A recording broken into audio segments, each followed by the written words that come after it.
So I'm sure you're all aware of the global pandemic.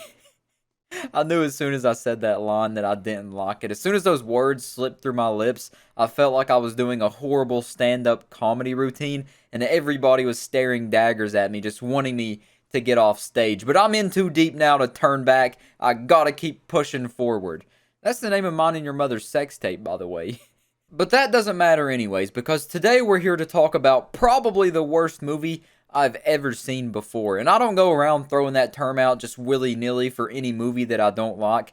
You gotta remember, I watched the Karen horror movie, so I've seen into the movie industry's butthole, and there's definitely some stinkers in there. So hold your noses, because we're diving into these cheeks. Anyway, this movie is called Lockdown or COVID-19 Invasion. I'm not really too sure, but that second one does sound cooler, so we'll rock with that one. And the premise of this movie is that there's this new ultra deadly strand of COVID. It's like COVID on steroids, and it may or may not be responsible for all the homeless people that are living in the local abandoned high school. And it's also now the year 2035. All of this information I had to find out from like the IMDb page and the director's Facebook page, because I'm not sure if they just left this information out of the movie or if I just missed it while I was contemplating how many ways I could fit the end of a barrel into my mouth. But basically what I'm getting at is this movie isn't good. And I really do hate to say that because I looked up the director, which is Michael Lyons, and he seems like such a sweetheart. He's clearly very passionate and works very hard on all of his movies. He seems like an overall great dude, but man, I sat through the entire hour and a half of this COVID-19 invasion movie, and I really don't have many good things to say at all. And now I'm going to read you the actual legitimate summary of this movie. Rex, which is Kevin Nash, and his men aim to kill homeless people living in a local deserted school, hoping it'll slow an ultra-deadly strand of COVID. Now, outnumbered 100 to 1, Hap must save his little sister. And the official tagline of the movie is, if COVID doesn't kill you, they will. And it says the estimated budget on this bad boy was 3 million doubloons. 3 million schmeckles he had to make this movie. And it doesn't really look like it at all. He has to be laundering that money and using it for some other means, because it does not go to show that this movie had a $3 million budget. For all I know, he could have took that budget and put it all into making an NFT collection. But hey, guess what? This movie won an award. The Austin Action Fest and Market in 2021. It won Best Action Feature Film. So, congrats, Michael Lyons. Congrats. And in this little review that I'm doing, I'm not going to be bringing up any of the bad special effects or bad sound effects, because that's honestly what this whole entire movie is, and it doesn't bother me. What bothers me is the whole premise of this movie and how the plot makes no sense at all. Like, it's this post-apocalyptic-ish, COVID-19, slightly religious movie with a heroin-top COVID strand that causes a high school to become a crack shack for people with this new strand because they're homeless? And then the icing on the cake is there's this group of homicidal, very likely racist, maniacs who want to kill all the homeless people for pretty much no reason. It's just so convoluted, and honestly, it was doomed since conception. Much like you. Got him. I just don't know how this project was ever greenlit to be created in the first place. But I honestly believe if they had a good story to go off of, the crew and the actors could have really made a decent, solid movie. But instead, the plot just absolutely busted their kneecaps open before the race even started, and that really handicapped them since the start. So now with that summary out of the way, I kind of just wanted to go through and talk about the movie, dissect it a little bit from my viewing perspective.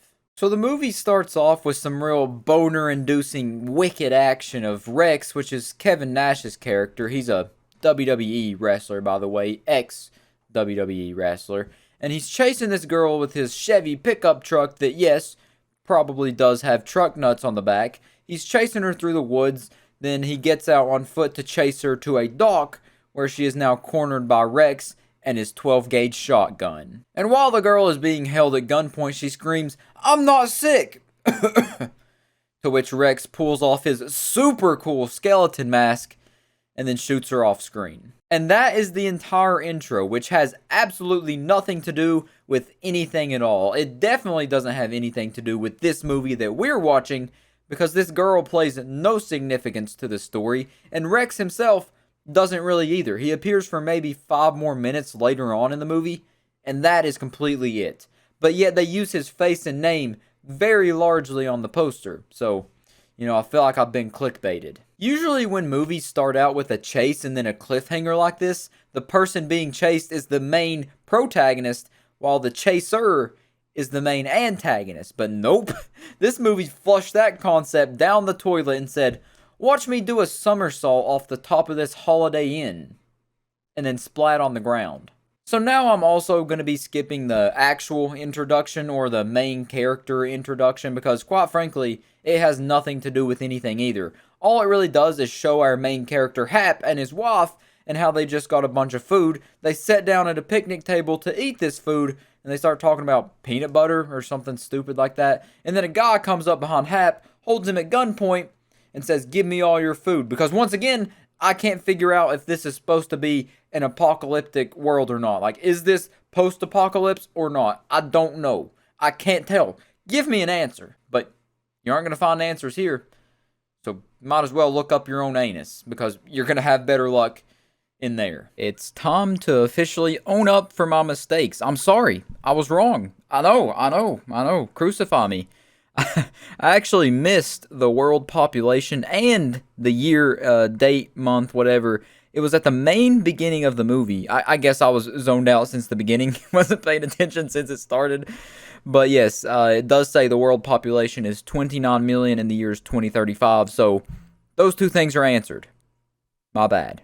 But anyways, Hap ends up taking the gun from the guy. He disarms him like Dale from Detroit Urban Survival Training. And then he's about to kill the guy when he sees that he has an innocent-looking little daughter over there that's holding her bunny and giving him the cute eyes or whatever, saying, don't kill my dad, we just want food, we're hungry. To which Hap turns into his beta male form, feels pity on the girl, and gives the guy the food and says, get out of here. So he gives him everything he has. So the guy succeeded. He successfully robbed Hap. Hap's a beta male. I would have killed the kid. Let's continue. Now we're on to the part of the movie where the possibly racist boys meet up in a garage with the Confederate flag on the wall. Some might say that is a red flag. Feel free to laugh. And then Rex tells the guys while standing in front of the Confederate flag that he's got a plan to deal with this virus. Then you skip some more anime filler and you get to Slater and Hap talking. Slater is Rex's son, by the way. And Slater and Justin are also the same guy, for future reference, because I might be saying Justin instead of Slater.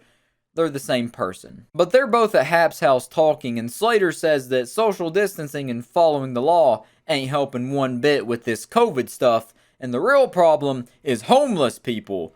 So they devised a plan to eradicate all the homeless people by going abandoned building by abandoned building to kill them all. And he wants Hap's help to lead this mission because he's the most qualified, whatever that means. I guess he's the best person to kill homeless people? Hap obviously declines this offer, but I know what you're thinking. That's murder, right? But in the wise words of Slater, it ain't murder. It's a community service. You know we're not supposed to gather in groups anymore. Oh, screw that. You think the law's gonna save you? You're dead wrong. It's the homeless.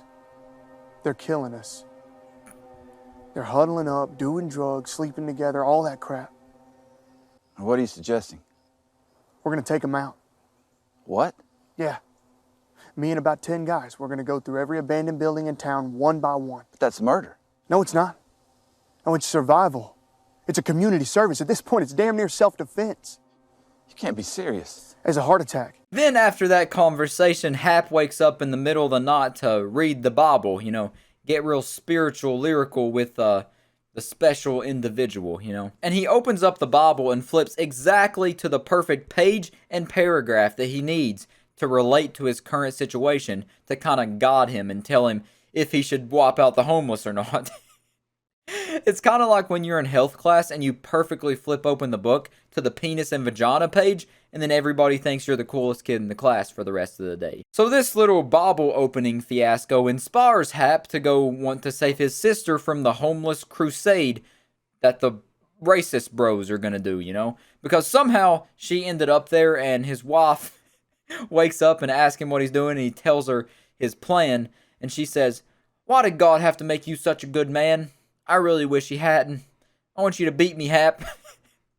Well, maybe she didn't say that last line, but the first two, she did. So now we've entered the main set. We're inside of the local high school where Hap's sister and many other homeless people are living while also being infected and maybe on drugs, and they're also walking around like zombies.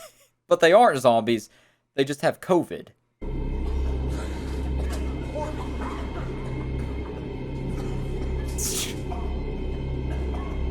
I don't know what that gesture is supposed to be when he reached out to Hap, but, I'm guessing since they are homeless, infected people, it was like a spare change kind of motion.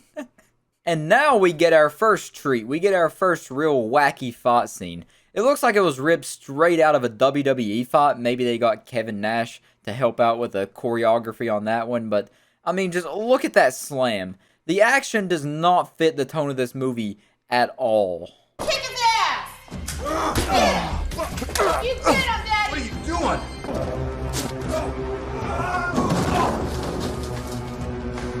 Time to die!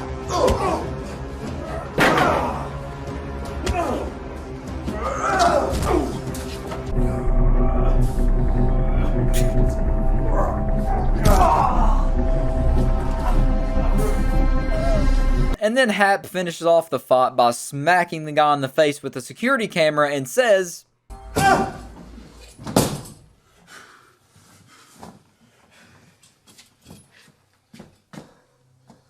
Smile, bitch. You're on camera. "Good one, Hap." So now he makes it to his little sister. He saves Princess Peach from Bowser, and now he's making his way out of the school after beating up that homeless sick dude. And that's where he runs into the big antagonist, Slater, with a shotgun his father personally gave him to kill homeless people with. And he did tell Hap when Hap turned down his decline to kill the homeless people with him that if he got in his way, he'd kill him. So he pumps that shotgun right in front of his face, which makes Hap and his sister run back into the school, where he then chases them in, pumps his shotgun again for cinematic effect. But he's also just wasting ammo, and now it's time for the big Scooby-Doo chase to ensue. We're just leaving.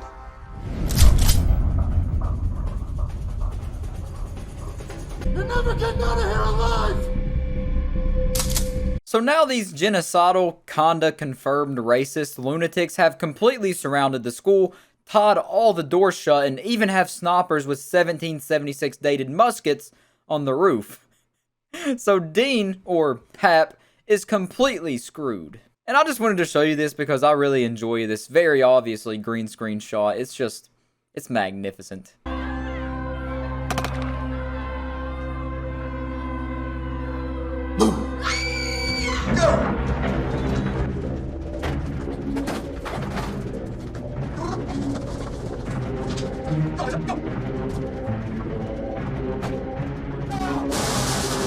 What did I tell you? The Scooby-Doo chase has begun, baby!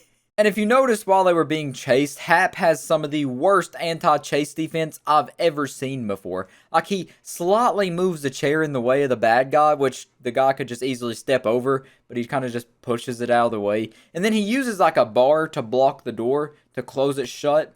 And then for cinematic effect, I guess he slams a bookshelf down in front of it to make sure he definitely can't get in. But if you notice, when Hap and his sister ran through those doors, they're pull doors, they're not push doors. So even if that guy did get the door unjammed, that bookshelf has no effect on whether he's going to get in that room or not. Because all he has to do is just pull the doors, and he can step right over the bookshelf. Then we cut to our antagonist Slater, and he's in the locker room talking to one of his probably racist friends about how he had dreams and aspirations of being a big league slugger one day. And he made it all the way to college until COVID hit. The big villain in this story, twirling his mustache, is COVID, because he ruined all those plans. Soiled them. But he says he don't care about all that anymore. It's a distant memory, a far-off whiff of a fart that he can't even smell anymore. As he grabs his shotgun and says, "'Cause I got a new sport now." Then his friend replies to that and says, "Oh yeah, let's go double tap these homeless bastards." And he picks up his AR and starts making fake pew pew noises while pointing it, going pew pew pew pew pew pew. And now Hap and his sister have devised this magnificent escape plan to leave through a basement door that is highly top secret, and Hap only knows about it because he went to school there. So no one else knows about it. It's a super secret, top secret, FBI lockdown in the Pentagon door that no one knows about. And yeah, there's another bad fight scene.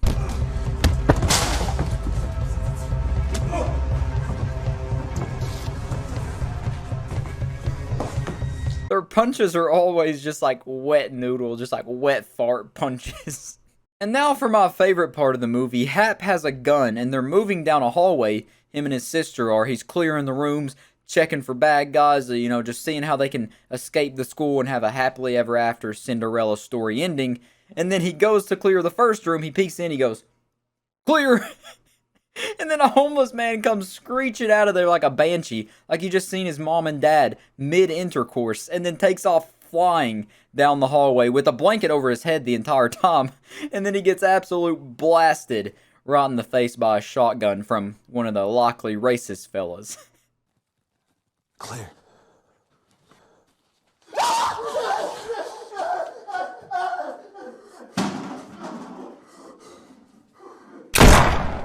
And then Hap and his sister have probably the worst sibling fight to ever be captured on film. I mean, it's just pathetic. I mean, expand your vocabulary. Come on. You may be incestual or whatever in the South, but come on. Even I have a bigger dictionary usage of words than you. Screw you, you wannabe savior. No one asked you to come here. Screw me, really? Yeah, screw you and your invisible cape. No, screw you. Now, after pressing the fast forward button repetitively, we make it to where they finally get to the super top secret basement door, but it turns out wasn't so secret after all, because it's locked, and now they're stuck in the basement with the bad guys closing in on them. And guess what? They end up getting knocked out and captured. Womp womp. And while they're tied up, the big bad evil Slater asks the sister Courtney if she has anything to say while her and Hap are tied up, and she says, "Enjoy COVID-19. And then spits a loogie right on his face. And then he runs away screaming like a little fairy or something and says, "Help, help, give me soap and water now." Anything you gotta say for yourself? I'm sorry. Hey, what'd you say? Enjoy COVID-19. Oh, God! Hey, somebody give me soap and water now! And then, as you've seen in that little clip right there, the mustache man or security cameraman or crutch guy from earlier in the movie when Hap knocked him out with the security camera, he comes back because I guess he has a change of heart after getting beat up. I guess Hap literally knocked some sense into him, and then he comes and unties Hap and his sister, to which Hap and his sister get captured again, not even 5 minutes later. Now we're at the big crescendo of the movie, and somehow Justin, or Slater, got Hap's wife and brings her into the same room where she is also tied up, and Slater tells Hap, "We're gonna have to find out who you really love more, Hap." And he makes him make a choice between his wife or his sister for who's going to die. And I changed my mind. I'm gonna let your little sister go. That is, of course, if you want me to replace her with your wife here. Just say the word. I'm gonna kill you! I also don't know how the cops haven't been called yet, because that many guns being shot at the local abandoned high school, that's gotta start up some alarms and give somebody a red flag. I live in an area where a lot of guns get shot a lot. Like, I hear people shooting from hunting or whatever a lot. And even that many shots just has to be alerting coming from anywhere. So we go through the negotiation hostage kind of deal. You get what's going on. So then he shoots Slater. Slater shoots Hap's wife in the shoulder. She falls down or whatever. But the security cam man, aka Crutch Man, comes in to save the day once again. He's a true hero and quickly becoming my favorite character in this entire movie. Then a big fight ensues once again, and every bad guy gets killed except for Justin Slater, who runs away at the speed of Usain Bolt because he doesn't want to die. He's in fear for his life, so he runs away because he's not an alpha male. He's a beta, just like Hap. And then for some reason, after saving the day, like Captain Underpants or something, the Crutch Man, the hero Mustache Man, just walks outside with his hands up and immediately gets turned to Swiss cheese by the bad guys that you seen at the beginning that were on top of the school building. That's just the saddest part of the movie, man. It hit me right in the emotions. Why did he go outside, though? That's so dumb. And then they're all escaping and whatnot. They all got free. Hap, his wife, and his sister, that is. And then Hap's sister all of a sudden stops and says, I can't walk anymore. I'll just slow you down, because she got shot in the foot by Slater. So she says, I'll stop and slow him down, from coming after you. To which one of the bad guys breaks the door down and one-taps her in the head. She slowed him down all right. She slowed him down a whole lot. I don't know if this movie is trying to be funny, but man, some of these parts are just absolutely hilarious. So Hap and his wife are in the escape truck and they're trying to leave, but guess what? It won't start. Just like in every movie to ever exist, they gotta keep cranking and keep cranking. Then it finally starts and it looks like they're gonna escape. But what's that off in the distance?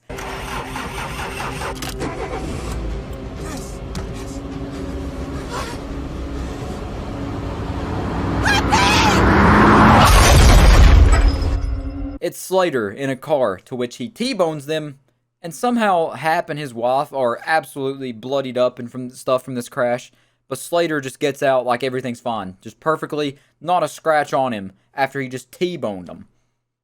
I feel like he has to have a bruise or something at least. But nope, he gets out, grabs the conveniently placed golf club in the back of the car, and then goes to finish everything off. Then we end off with a big epic fight scene between Slater and Hap, and it's very reminiscent of WWE once again, but I gotta admit, the final kill on Justin is pretty cool. Hap repeatedly smashed the truck hood on Slater. That was cool. It was cool.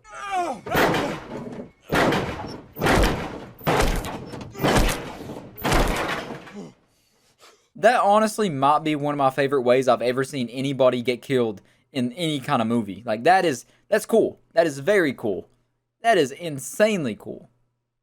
I got a cool boner right now. Now it's happily ever after. Hap has his Cinderella and they're going off to the ball or to get the slipper put on her foot. I don't know how Cinderella goes. I've never read it.